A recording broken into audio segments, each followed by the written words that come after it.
दिग्गज अभिनेत्री स्मिता पाटील आज आपण त्यांच्या स्मृतींना उजाळा देत आहोत. पुण्यात जन्मलेल्या स्मिता पाटील यांचा सांस्कृतिक कार्यात सक्रिय सहभाग असायचा.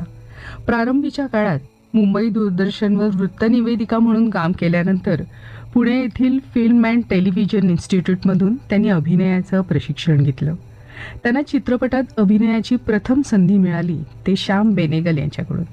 त्यांचे बोलके डोळे आणि संवेदनशील अभिनय ही त्यांच्या चित्रपटातील प्रसिद्धीची आणि त्यांच्या व्यक्तिमत्वाची देखील मुख्य वैशिष्ट्य म्हटलं तरी वावगं ठरणार नाही.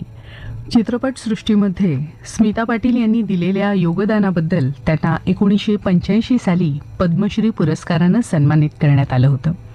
मंथन, भूमिका, आक्रोश, चक्र, निशांत, वारिस, अर्थ, मिर्च मसाला, आज, नजराणा या चित्रपटातील भूमिकांनी रसिकांच्या मनावर एक वेगळीच छाप उमटवली. सामना, जैत रे जैत, राजा शिवछत्रपती, उंबरठा, सर्वसाक्षी या चित्रपटातून तिनं आपल्या अभिनयाची उंची सर्व रसिक प्रेक्षकांना दाखवली. जैत रे जैत चित्रपटातील चिंदीची भूमिका आणि रसिक मनाला भुरळ घालणारी त्यातली सुमधुर गीतं. अवघ्या एका दशकभराच्या कारकिर्दीत 80हून अधिक चित्रपटात काम करणाऱ्या अभिनेत्री स्मिता पाटील यांनी हिंदी आणि मराठीसोबत बंगाली, गुजराती, कन्नड, मल्याळम अशा चित्रपटांमध्ये देखील त्यांनी आपल्या अभिनयाची चुणूक दाखवली. दूरदर्शनवरील एका मुलाखतीत स्मिता पाटील यांनी सांगितलं होतं की मला मिळालेल्या व्यक्तिरेखा साकारताना मला नेहमी आनंद झाला, कारण त्या चित्रपटातील स्त्री हा समाजातल्या स्त्रीवर्गाचा आरसा असतो.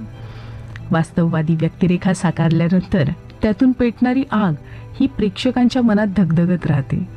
भारतीय स्त्रियांच्या मनातील चलबिचल, त्यांचे प्रश्न आणि त्यांना सोसावे लागणारे कष्ट यातूनच मी प्रेक्षकांना आपलीशी वाटत गेली, असं स्मिता पाटील म्हणाल्या होत्या. अवघ्या 31व्या वर्षी त्यांनी सर्वांचा घेतलेला निरोप हा काळजाला चटका लावून जाणारा होता.